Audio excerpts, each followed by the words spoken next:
নমস্কার বন্ধুরা, রকি কিচেনের তরফ থেকে সকলকে স্বাগত জানাচ্ছি। আবারও একটা রেসিপি আপনাদের মাঝখানে শেয়ার করতে চলেছি, সেটা হচ্ছে ঠেকুয়া। তাহলে চলুন দেখে নেওয়া যাক আজকের রেসিপি। একটা বড় গামলার মধ্যে কিছুটা ময়দা নিয়েছি। আর ঠেকুয়া কিন্তু আটা দিয়েই করে থাকে, বা অনেকে আটা ময়দা মিশিয়ে করে থাকে, কেউ বা শুধু ময়দাতেও করে থাকে। তো আজকে আমি ময়দা দিয়ে শুধু করে দেখাবো। আর এই ঠেকুয়াটা কিন্তু ছট পুজোতেই ব্যবহার করে। তো এখন ঠেকুয়া বানাতে কী কী উপকরণ আছে সেটা আপনাদের মাঝখানে শেয়ার করতে চলেছি। প্রথমেই দিয়ে দিচ্ছি ময়দার মধ্যে সুজি। আজকে কিন্তু চিনি দিয়ে ঠেকুয়াটা করব। আর এটা কিন্তু ঠেকুয়াটা কিন্তু অ্যাকচুয়ালি আখের গুড় দিয়ে করতে হয়।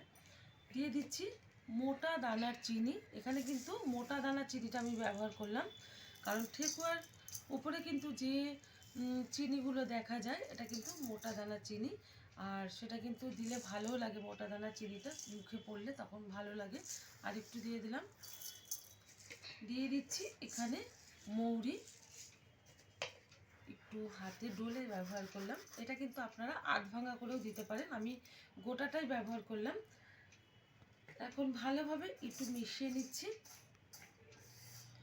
এটা কিন্তু এখন বাঙালিরাও ঘরে ঘরে খেয়ে থাকে, কারণ অনেকে কিন্তু ছট পুজোর প্রসাদ পায় না। তো সেই কারণে এখন ঠেকুয়া প্রায় ঘরেই হয়ে থাকে, যে কোনো সময়েই। তো আজকে ঠেকুয়াটা আমি করে নিচ্ছি ওই কারণেই, কারণ ছট পুজো কিন্তু এখনও অনেক বাকি বা দেরি। এখন ভালোভাবে একটু নাড়াচাড়া করে নিলাম। দিয়ে দিচ্ছি এখন কুড়িয়ে রাখা নারকেল। আবারও একটু এটা মিশিয়ে নিচ্ছি।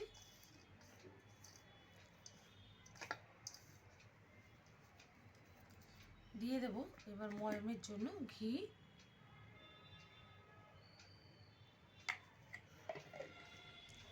ভালোভাবে কিন্তু ময়াম করতে হবে, তাহলে কিন্তু ঠেকুয়াটা পুরো খাস্তা হবে।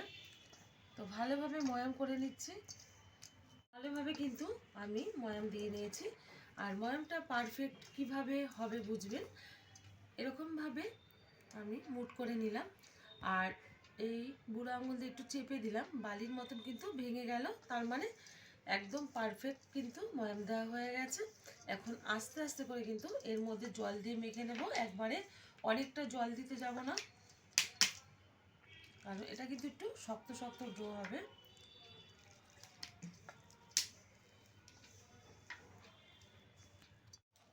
ডোটা কিন্তু এরকম টাইটভাবে মেখেছি। আমরা যেরকম লুচি বা পরোটার জন্য ডো মাখি সেরকম কিন্তু হবে না, এটা টাইটভাবে কিন্তু মাখতে হবে। তো মাখা হয়ে গেছে। এর থেকে আমি অল্প অল্প করে লেচি কেটে নিচ্ছি। প্রথমে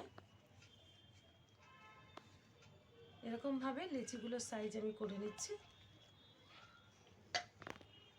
লেচিগুলো কিন্তু পুরো কাটা হয়ে গেছে। এখন এক একটা করে ডিজাইন দেখাচ্ছি। তার মানে যারা ছাঁচ নেই বাড়িতে, তারা হাতে কিভাবে ডিজাইনটা করে নেবেন সেটাই দেখিয়ে দিচ্ছি। একটু লম্বা ভাব করে নিচ্ছি।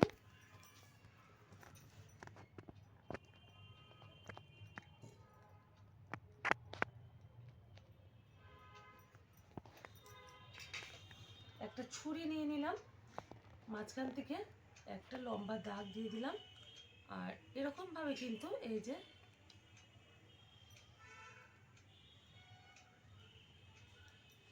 ঠেকুয়ার একটা ডিজাইন কিন্তু হয়ে গেল। আর একটা ডিজাইন আমি দেখিয়ে দিচ্ছি। আবার একটা লেচি নিয়ে হাতে গোল করে নিলাম।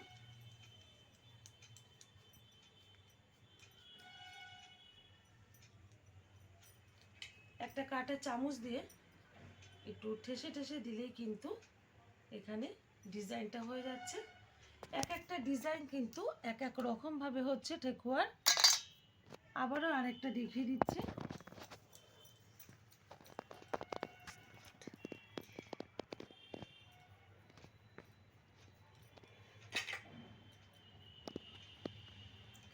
একটা মাঝখান থেকে দাগ দিয়ে দিচ্ছি। ঠেকুয়ার কিন্তু অনেক রকম ডিজাইন হয়, তো এরকমভাবে চামচে এরকম নিয়ে এরকম করে দিচ্ছি।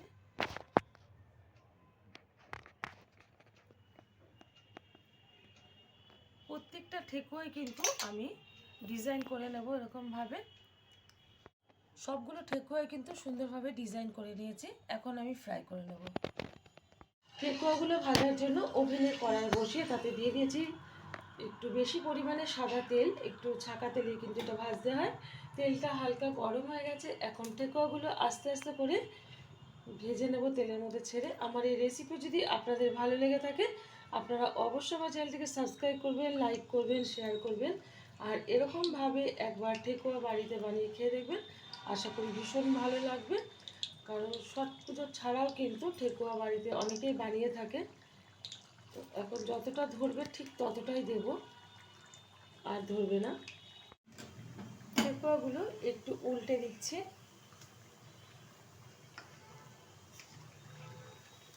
খুব সুন্দরভাবে কিন্তু কালার চলে এসেছে।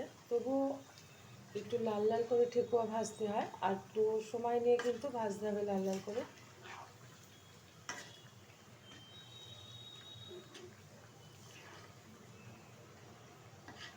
প্রত্যেকটাই উল্টে দিচ্ছি। উল্টে পাল্টে ভালোভাবে এটা ভেজে নেব। ঠেকুয়াগুলো কিন্তু উল্টে পাল্টে ভালোভাবে ভেজে নিয়েছি, আর এটা কিন্তু হয়েও গেছে। এখন তুলে নেব একটা পাত্রে। যেগুলো ভাজতে বাকি আছে সেমভাবে ভেজে নেব। দেখা হবে পরের ভিডিওতে নতুন কোনো রেসিপি নিয়ে। ধন্যবাদ।